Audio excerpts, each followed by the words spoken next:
Morning, good afternoon, good evening students. जब भी इस टाइम पे आप मेरा वीडियो देख रहे होंगे। सो एक्चुअली मैंने चैनल स्टार्ट किया था कॉम्पिटिटिव एग्जाम्स के लिए, बट अभी लॉकडाउन को देखते हुए बहुत से स्कूलों को प्रॉब्लम फेस हो रही है ऑनलाइन स्टडिंग करने में भी, ऑनलाइन क्लासेस अटेंड करने में। सो मैंने सोचा क्यों ना एक प्रॉपर वीडियो बनाया जाए, क्योंकि मैं एक ऐसा प्रोफेशनल टीचर हूँ। सो इट्स बेटर कि मैं आप लोग को ऑनलाइन क्लासेस दे सकूँ। बहुत सारे मुझे स्टूडेंट्स बोलते हैं कि सर आप क्यों नहीं पढ़ाते हैं ऑनलाइन करके। सो मैंने सोचा अपना क्यों ना स्टार्ट किया जाए इसी पे। सो अब अभी मैं क्लास 9th का आपको स्टार्ट करने जा रहा हूँ। क्लास 9 का केमिस्ट्री का पार्ट, जो कि चैप्टर नंबर 2 है अकॉर्डिंग टू आपका स्टेट बोर्ड। ये जनरली मैं स्टेट बोर्ड पे फोकस है। इसका जो भी कंटेंट है वो आपको ऑलमोस्ट 70 to 80% एनसीईआरटी सिलेबस से मैच है। 20% थोड़ा डिफर करेगा, क्योंकि स्टेट बोर्ड का अपने अपने स्टेट के हिसाब से डिफर करता है। सो आप यहाँ पे जितने भी एनसीईआरटी स्टूडेंट्स है सीबीएसई वाले, मैं उनको बोलूंगा कि वो भी रिफर कर सकते हैं। ऑलमोस्ट सेम है, कुछ परसेंट होगा कि ज्यादा भी हो सकता है कंटेंट, कभी चैप्टर्स कुछ चैप्टर्स के और कुछ कंटेंट कम भी हो सकते हैं। सो ये आपका स्टेट बोर्ड के हिसाब से हमारे चैप्टर नंबर 2 है, जो कि एनसीईआरटी में भी चैप्टर 2 या 3 ही है ये। सो ये इसका चैप्टर का नाम है मैटर। ये केमिस्ट्री का पहला चैप्टर है, matter, nature and behaviour. So start करते हैं, समझते हैं सबसे पहले मैटर क्या होता है। तो जैसे ही आपका लिखा है, matter is nothing but anything that occupies space and has मास। इसका मतलब क्या है? ऐसी वो हर एक चीज जिसका कुछ वेट हो और वो एटमॉस्फेयर में कुछ स्पेस ऑक्यूपाई कर रही है, वो हर एक चीज क्या कहलाती है? आपकी मैटर। ये मैटर बने किसके होते हैं? तो ये matter are made up of nothing but particles. Matter are made up of particles. Particles बोलना है तो एटम या मॉलिक्यूल।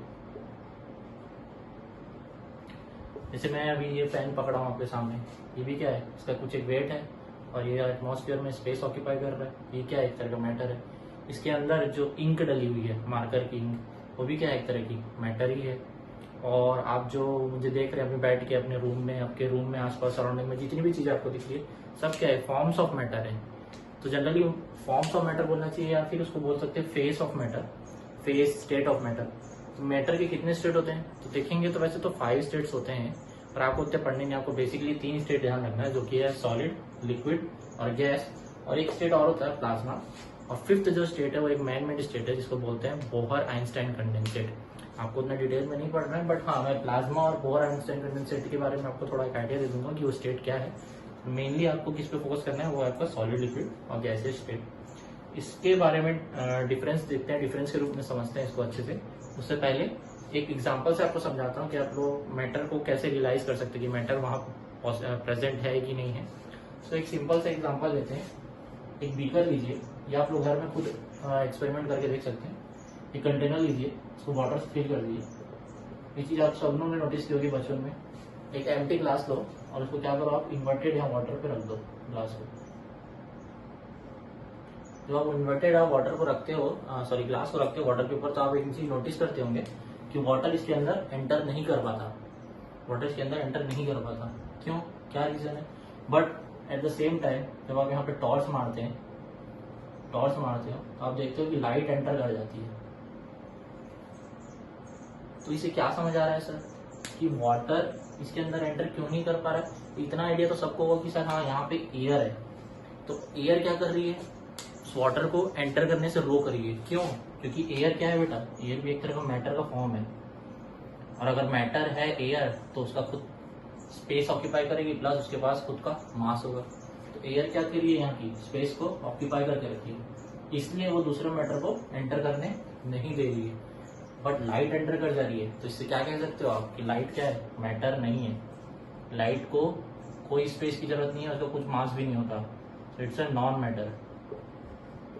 तो लाइट इजिली एंटर कर जाती है, बट एयर प्रेजेंट है जब तक, तब तक वाटर एंटर नहीं कर पाएगा। जैसे ही आप उसको हल्का सा टिल्ट करेंगे ग्लास को, एयर एस्केप करेगी और वाटर रश इन करेगा। तो ये छोटा सा एग्जांपल से आप लोग खुद से घर में करके एक्सपेरिमेंट करके ये चीज समझ सकते हैं। और जैसे नॉन मैटर की, देखिए मैटर तो बहुत है। मैटर आप इनफाइनाइट मैटर के एग्जाम्पल्स है। तो नॉन मैटर आप अगर सोचने जाएंगे तो एक तो आपका लाइट हो गया, ठीक है। दूसरा आप बोल लीजिए साउंड। कुछ भी आप नॉक करते तो उससे जो साउंड प्रोड्यूस होता है वो भी नॉन मैटर है। जैसे फायर है, फायर जैसे आग लगती है तो उसको आपको जो हीट फील होती है, तो हीट भी क्या एक तरह का नॉन मैटर है। जो स्मेल है, खाने की स्मेल आ रही है, जो टेस्ट आप कर रहे हैं, कोल्ड या हॉट चीज को आप टच करके आप फील करते हो, फीलिंग जो आप फील कर रहे हैं, आप स्माइल कर रहे हैं, एक्सप्रेशंस आपके, सब क्या है दुनिया में, सारे नॉन मैटर्स हैं। क्लियर हुआ? तो एक थोड़ा सा आइडिया हो गया होगा आपको मैटर नॉन मैटर के बारे में क्या है। अब आते हैं फेस ऑफ मैटर में। ठीक है, फेज ऑफ मैटर समझते हैं कि क्या होता है। तो फेज ऑफ मैटर जनरली हमारे 3 types of phases of matter या स्टेट बोल लीजिए, दोनों एक का मतलब एक ही है। एक डिफरेंस के फॉर्म में इजीली समझते हैं, बहुत इजी है, कई बच्चों को इसका आइडिया भी होगा। सो पहला डिफरेंस तो यही है कि व्हाट इज सॉलिड, सॉलिड होता क्या है। So solid are nothing but ऐसे सब्सटेंसेस, दो substances in which particles are very closely packed to each other.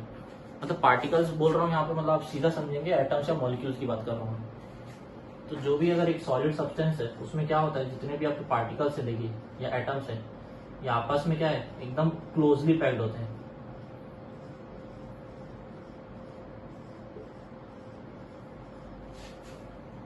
और इन एटम्स के अंदर क्या होता है, जो इलेक्ट्रॉन्स होते हैं मॉलिक्यूलर लेवल पे, तो जो इलेक्ट्रॉन्स होते हैं वो कंटिन्यूअसली क्या होते हैं, न्यूक्लियाई के अराउंड घूमते रहते हैं, मोशन में रहते हैं।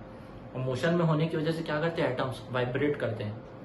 बट यहाँ पे गैप नहीं होने की वजह से वाइब्रेट तो होते हैं लेकिन बहुत कम वाइब्रेट होता है, जिसकी वजह से क्या होता है, सॉलिड का शेप बिगड़ता नहीं है, सॉलिड एक अपने डेफिनेट शेप में रहता है।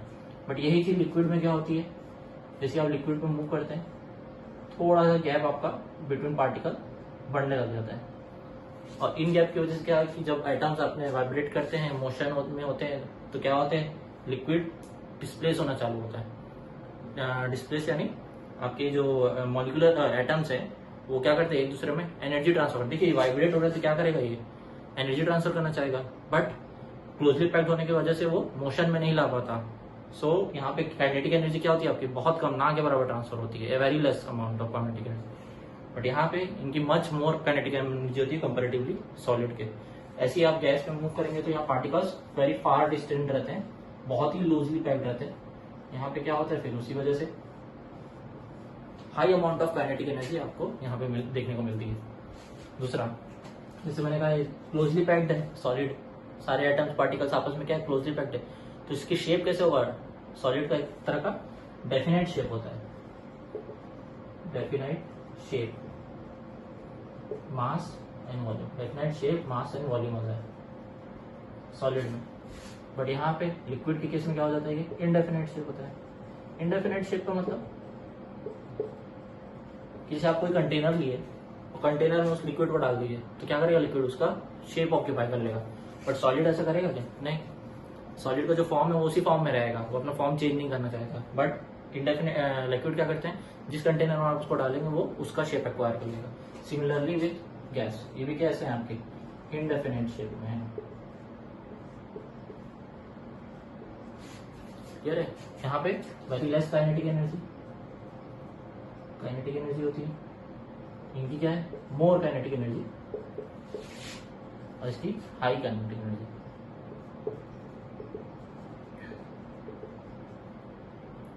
ठीक है, तीसरा चौथा डिफरेंस क्या हो सकते हैं, देखिए एटम्स कैसे हैं, पार्टिकल्स मॉलिक्यूल्स कैसे हैं, आपस में वेरी टाइटली क्लोजली पैक्ड है, तो इससे हम क्या बोल सकते हैं कि इनकी डेंसिटी कैसी होगी, ज्यादा होगी। तो सॉलिड्स की डेंसिटी कैसी होती है, हाई डेंसिटी होती है इनकी। यही चीज जैसे ही लूजली पैक्ड होना चालू होता है इनकी डेंसिटी कम हो जाती है, लेस डेंसिटी। और इनकी जो लीस्ट बोल सकते हो आप, लीस्ट डेंसिटी, बहुत कम। देखिए ये रीजन है, आप देखते होंगे कि वाटर में अगर आप किसी सॉलिड पार्टिकल डालते हैं तो क्या करता है, वो नीचे चले जाता है। ठीक है, वो पार्टिकल नीचे, अच्छा सॉलिड पार्टिकल डालेंगे तो क्या करेगा, नीचे चले जाएगा। बट आप देखेंगे कि इस पे कोई ऑयल डालेंगे, देखिए लिक्विड्स में भी अलग अलग डेंसिटी के लिक्विड्स होते हैं, पर आप जैसे ऑयल देखते होंगे वाटर में डालते होंगे तो ऑयल की क्या होती है, डेंसिटी कम होती है वाटर से, इसलिए वाटर पे क्या करता है, फ्लोट होता है। तो आप लोग सोच रहे होंगे कि सर वुड भी तो फ्लोट होता है, हाँ होता है। वुड एक्चुअली क्या होता है बेटा, फाइबर से बना होता है, और फाइबर के बीच गैप बहुत होता है, स्पेस बहुत होता है, इसलिए उसकी डेंसिटी कम होती है, इसलिए वो लिक्विड पे फ्लोट कर जाता है। सिमिलरली गैस, देखिए जितना एटमॉस्फेयर में गैस है, कैसी है, एटमॉस्फेयर में फ्लो कर रहे हैं, तो यहाँ पे क्यों है, क्योंकि इनकी डेंसिटी बहुत कम है, बहुत लाइट है ये कंपैरेटिवली सॉलिड और लिक्विड के, इसलिए क्या हो जाते हैं, राइज अप कर जाते हैं सारी गैसेस। ठीक है, और एक पॉइंट और क्या दे सकते हैं कि हाँ, क्या कंप्रेस कर सकते हैं सॉलिड को, बिल्कुल कर सकते हैं, बट इजी नहीं है, difficult to compress, difficult to compress.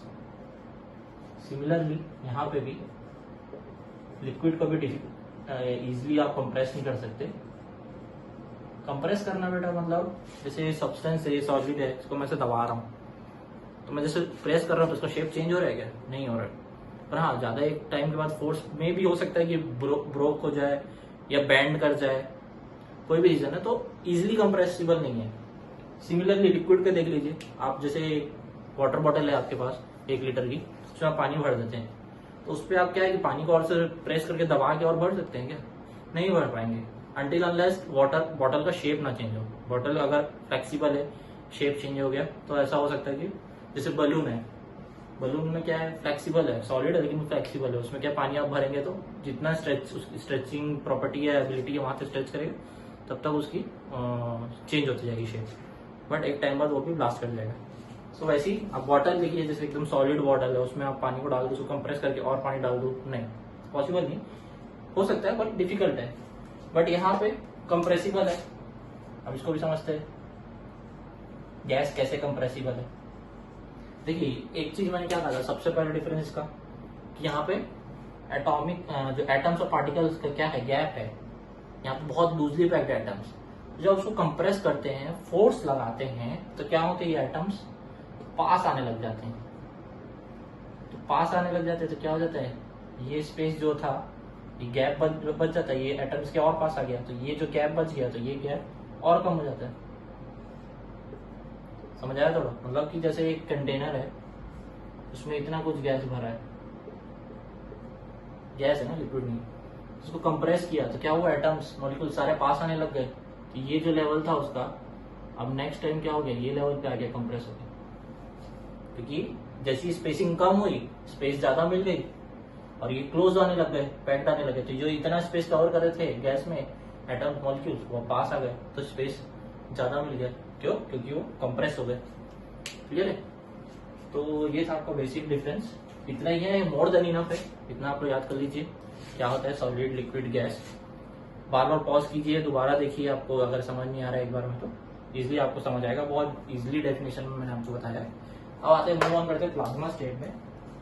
देखो प्लाज्मा को समझने का बहुत अच्छा एग्जांपल बताता हूँ, जैसे आप सॉलिड का आइस क्यूब लीजिए, उसको आप मेल्ट करेंगे तो क्या बनेगा, सॉलिड से वो लिक्विड में आएगा, उसको फर्दर हीट करेंगे तो क्या होगा, गैस हो जाएगा।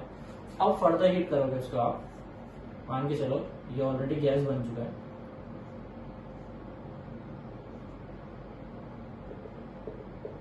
इसको आप क्या कर रहे हैं, फर्दर हीट कर रहे हैं। मेरा डायग्राम उतना अच्छा नहीं है, सो इग्नोर करना।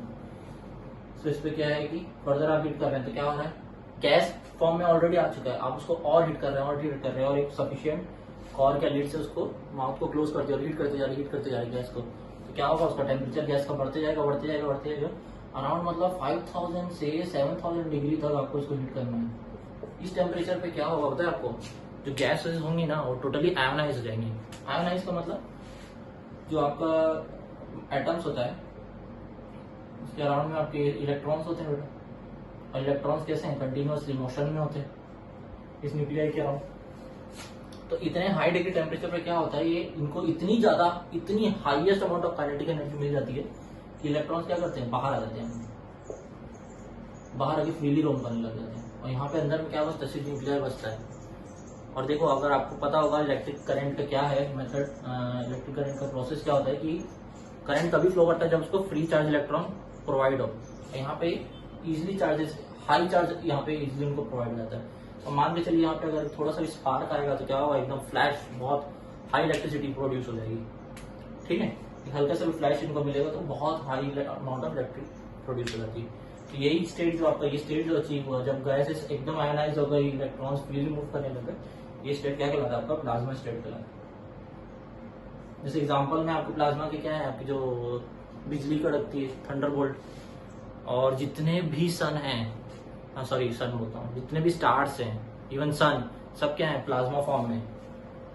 वर्ल्ड में, यूनिवर्स में अगर आप देखेंगे तो 99.9% अर्थ छोड़ के पूरे यूनिवर्स में 99.9% जो मैटर है प्लाज्मा फॉर्म में। जो 0.1% मैटर है वो भी जो अर्थ है वहां है। 0.1% मैटर जो कंट्रीब्यूट करता है वो आपके अर्थ में कंट्रीब्यूट करता है, सॉलिड लिक्विड गैस। बाकी अर्थ के बाहर जितना यूनिवर्स में जहाँ लाइफ पॉसिबल है, हमको तो अभी तक अर्थ के बारे में पता है ना, और अगर कोई प्लेनेट है ऐसा जो अर्थ जैसे सस्टेन कर रहा है तो अलग बात है। नहीं तो अभी जो हमको पता है क्या है कि जितने भी फॉर्म से क्या है प्लाज्मा फॉर्म में, ये मेजर कॉन्स्टिट्यूट करता है बाकी चारों स्टेट्स ऑफ मैटर की कंपेरिजन।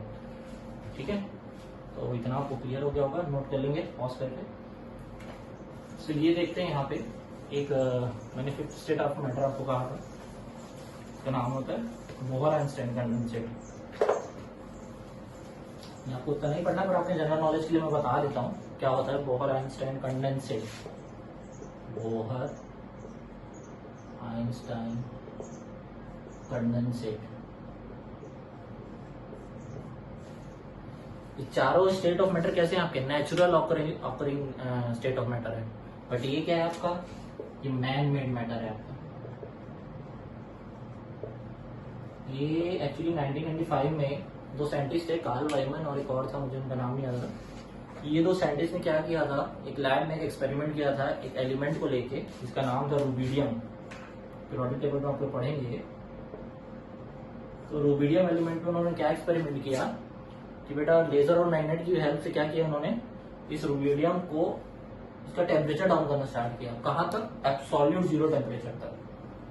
एब्सोल्यूट जीरो टेम्परेचर तक इसको कूल किया। एब्सोल्यूट जीरो मतलब 0 डिग्री केल्विन, 0 डिग्री टेम्परेचर पे कूल किया। जैसे ही उन्होंने कूल किया तो उन्होंने क्या ऑब्जर्व किया कि जैसे हमने देखा था अभी एटम्स कैसे होते हैं यहाँ पे सॉलिड में, सब अलग अलग है ना। ऐसा तो नहीं है कि ये एटम्स इसके ऊपर क्लॉक हो गया, चढ़ के बैठ गया है, यही एटम, सब डिफरेंट एटम्स है, आपस में अलग अलग वाइब्रेट कर रहे हैं, एक दूसरे से क्लैश नहीं कर रहे या एक दूसरे के ऊपर चढ़ नहीं रहे। ठीक है, पर जब उन्होंने कूल किया तो उन्होंने क्या नोटिस किया कि सारे के एटम्स थे फ्रीज होना चालू हो गया, उनका मोशन क्या हो गया, रुकना चालू हो गया। जो वाइब्रेट कर रहे थे वो बिल्कुल वाइब्रेट नहीं करना चालू हो गया। मोशन जो इलेक्ट्रॉन था, इलेक्ट्रॉन का एकदम फ्रीज होना चालू हो गया, जिससे एटम्स वाइब्रेट नहीं हो पा रहे थे और उनके वाइब्रेट नहीं होने से काइनेटिक एनर्जी क्या होने लग गई, एकदम कम होने लग गई, एकदम ऑलमोस्ट जीरो। तो ऐसे स्टेट में क्या हुआ, एनर्जी का ट्रांसफर होना एकदम बंद हो गया, काइनेटिक एनर्जी एकदम कम हो गई। तो क्या हुआ उसमें, एटम क्या करना चालू किए, एक दूसरे के ऊपर चढ़ना स्टार्ट कर दिए, क्लॉक करना चालू कर दिए। एक एटम दूसरे के एटम के ऊपर, सारे एटम एक दूसरे के ऊपर कंबाइन होने चालू हो गए एक दूसरे से, और सारे मर्ज होके क्या हुए, एक सुपर एटम बनाए। ठीक है, तो ये जो सुपर एटम बना है, ये जो फेज उन्होंने अचीव किया, इसी फेज को क्या हुआ उन्होंने नाम दिया। देखिए नया टाइप का फेज था, अभी तक तो हमको क्या पता था कि सारे एटम अलग अलग होते हैं, there are thousands and lakhs of atoms.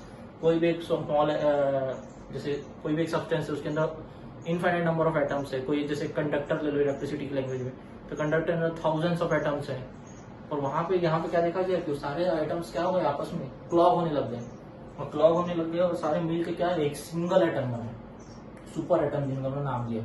तो ये जो फेस उन्होंने अचीव किया इस टेम्परेचर पे, उसको उन्होंने नाम दिया बोहर आइंस्टाइन कंडेंसेट का। ठीक है, इसका यूज क्या है, तो इसका यूज देखिए जनरली एप्लीकेशन इनका कैसा था कि उन्होंने क्या किया है कि इस बोहर आइंस्टाइन कंडेंसेट जो मैटर उन्होंने फेस हासिल किया, उसे लाइट को पास कराया। तो जैसे लाइट को पास कराया तो उन्होंने ऑब्जर्व किया कि लाइट की स्पीड क्या हो गई पता है, रिड्यूस हो गई, कम हो गई। जैसे ही इससे पास हुआ लाइट, उसकी स्पीड बहुत कम हो गई। तो जैसे ही लाइट की स्पीड कम हो गई तो क्या हुआ, उसके नेचर, उसके वेव पार्टिकल, उसके वेव बिहेवियर, लाइट के बिहेवियर को रीड करने, स्टडी करने में उनको हेल्प हुई। ठीक है, तो यही था आपका Bohr Einstein condensate. More than enough है, आपको नहीं जानना है ना, बस आप लोग के नॉलेज के लिए बता रहा हूँ। देखते हैं, चलिए अब नेक्स्ट कंजर्वेशन ऑफ मैटर। वही है जो आप लोग सब लोग सोच रहे हैं, कंजर्वेशन ऑफ मैटर क्या होता है। तो यार इंडस्टर भी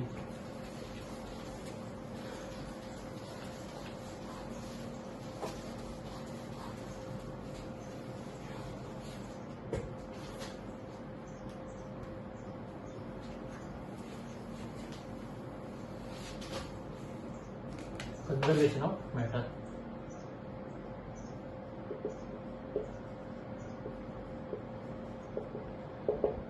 सब बच्चे एक साथ बोलेंगे matter can nether be created nor can be destroyed by any chemical process. यही आपका कंजर्वेशन ऑफ मैटर है। Matter can neither be created nor be destroyed by any chemical process. दूसरा तरीका बोलने का, अगर ये समझ आ गया तो ठीक है। दूसरा तरीका बोलने का कि इस यूनिवर्स में जितने भी मैटर है क्या है, कंजर्व्ड है। The entire matter of the universe is conserved. समझ आया? मतलब मैटर यहाँ पे क्या है, कोई भी मैटर नया बन नहीं रहा है। जैसे आप लोग एनर्जी की फॉर्म में पढ़ते हैं, कोई एनर्जी बन नहीं रही है, क्रिएट नहीं हो रही है, बस वो ट्रांसफर हो रही है। सिमिलरली यहाँ पे ऐसा हो रहा है, एक मैटर एक फॉर्म से दूसरे फॉर्म में ट्रांसफर हो रहा है। कोई नया मैटर प्रोड्यूस नहीं हो रहा है, नया मैटर डिस्ट्रॉय नहीं हो रहा है। क्लियर है? केमिस्ट्री की लैंग्वेज में बोले थे total mass of reactant is equal to total mass of product. अब बेटा ये भी नहीं समझ आ रहा तो आप लोग साइंस छोड़ दीजिए, अगर ये लैंग्वेज भी समझ नहीं आ रही तो। इसका मतलब क्या है कि एग्जांपल से समझ लो कि कोई प्रोडक्ट है, सॉरी दो रिएक्टेंट्स है ए और बी। इसको आपने रिएक्ट कराया और आपको मिला सी डी और ई। और यहाँ पे ए और बी का मास क्या था, मान के चलो 10 ग्राम ए था, तो आपने रिएक्ट कराया 10 ग्राम बी से, तो आपको यहाँ पे क्या दिया 5 ग्राम सी 5 ग्राम बी, मान के चलो 10 ग्राम ई मिला आपको। देखिए वेट देखिए इसका कितना है, 20 ग्राम से, और यहाँ पे भी क्या है 20 ग्राम से। तो टोटल मास ऑफ रिएक्टेंट 10 + 10 20 ग्राम होगी। क्या कहलाता है आपका रिएक्टेंट। और ये जो मिला आपको under chemical and physical chemical condition, ये आपको मिला, ये तो क्या कहलाता है आपका प्रोडक्ट। तो जितने मास ऑफ रिएक्टेंट को आपने रिएक्ट कराया before reaction and after reaction, दोनों का वेट क्या था, सेम था। मास मतलब जो था सेम। ये आपका कंजर्वेशन ऑफ मैटर। एक छोटा सा चीज और देखते हैं यहाँ पे, मैटर अराउंड अस, ये आपका टॉपिक है। सो मैटर अराउंड मतलब एज द नेम सजेस्ट, आपके आसपास जो मैटर है, कभी आपने ऑब्जर्व किया है कि वो एक ही फॉर्म में है, प्योर फॉर्म में है, कि कॉम्बिनेशन है, या एक तरह का मैटर या दो तरह का मैटर है, या तीनों टाइप के मैटर एक सेम टाइम एग्जिस्ट कर रहे हैं। सो जैसे आप एग्जांपल देख लीजिए, जैसे सैंड है। सैंड में आप लोग कभी मैग्नेट लेके जाते होंगे, तो क्या होता होगा, आयरन पार्टिकल क्या कर लेता है, अट्रैक्ट कर लेता है। ठीक है, तो सैंड क्या है, मिक्सचर ऑफ 2 और मोर देन 2 कॉन्स्टिट्यूएंट्स है, और वो मैटर का ही फॉर्म है, लेकिन उसमें 2 या 2 से ज्यादा अलग अलग टाइप के मैटर है। सॉलिड ही स्टेट में, लेकिन अलग अलग टाइप के मैटर है। सिमिलरली जैसे आप घर में जिन लोग पानी बॉईल करके पीते होंगे, आप लोग कई बार देखा होगा, after boiling the water you find that the residue is left या प्रिसिपिटेट इज लेफ्ट। ठीक है, पानी बॉईल करने के बाद आप देखते होंगे व्हाइट पाउडर हल्का सा सेटल डाउन हो जाता है, या फिर अगर कई बार ऐसा भी होता होगा कि सरफेस पे फ्लोट करता है। ठीक है, पर जब पानी आप नॉर्मल लेके आते हैं तो आपको देखने से पता चलता है कि इसके अंदर ये रेसिड्यू है। मतलब रेसिड्यू क्या है, नथिंग बट वो हार्डनेस ऑफ वाटर है, वो आपके सॉल्ट्स हैं, अनवांटेड सॉल्ट्स हैं।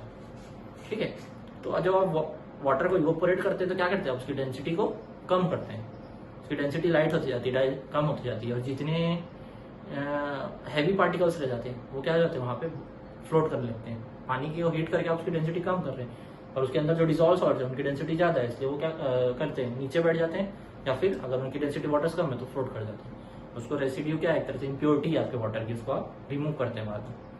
ठीक है, तो ये सब क्या है कि मतलब मैटर्स हैं तो हमारे सामने, लेकिन क्या है 2 और मोर देन 2 कॉन्स्टिट्यूएंट से बने हुए हैं ऐसे मैटर। एक तो मैटर की कॉम्बिनेशन को, मतलब ये प्योर है, इम्प्योर है, मिक्सचर है, कैसा है, एलिमेंट्स है, कंपाउंड्स है, सब क्या है मैटर।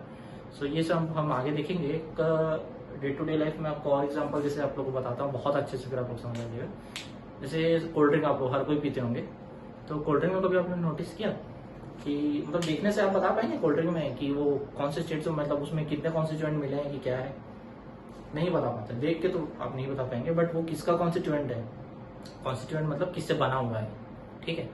तो शुगर हो गया, सॉल्ट हो गया, कार्बन डाइऑक्साइड। ये कार्बन डाइऑक्साइड क्या है, एक तरह की गैस है, और शुगर क्या है आपका, सॉलिड हो गया। तो सॉलिड गैस और लिक्विड कॉम्बिनेशन से बना के आपको क्या बनता है, कोल्ड ड्रिंक बनती है, ठीक है। तो तीनों states of matter at same time वहां पे हैं। तो ये क्या है कि इस तरह के जो कॉन्स्टिट्यूएंट्स है, जो दो या दो से ज्यादा कॉन्स्टिट्यूएंट मिलकर जो सब्सटेंस बना रहे हैं, ये आपके जनरली क्या कहलाते हैं, मिक्सचर कहलाते हैं, ठीक है। तो ये मैटर के कुछ एग्जांपल हो गए जो हमारे सराउंडिंग में हमको देखने को मिलता है। जनरली मैटर जो होता है आपके टाइप्स तो आपने देख लिया, 5 स्टेट्स ऑफ मैटर है, पर केमिकल कॉम्पोजिशन में के बेसिस पे उनका अलग डिस्ट्रीब्यूशन है। So matter on the basis of chemical composition आपके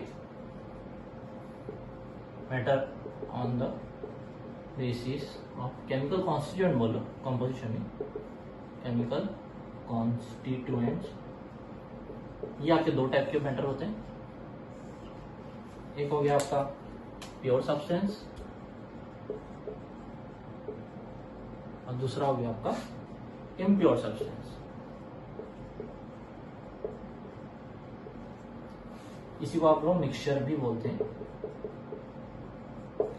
ये प्योर सब्सटेंस और इम्प्योर सब्सटेंस क्या होता है ये हम देखेंगे नेक्स्ट पार्ट में। तब तक पढ़ते रहिए। Thank you, have a nice day.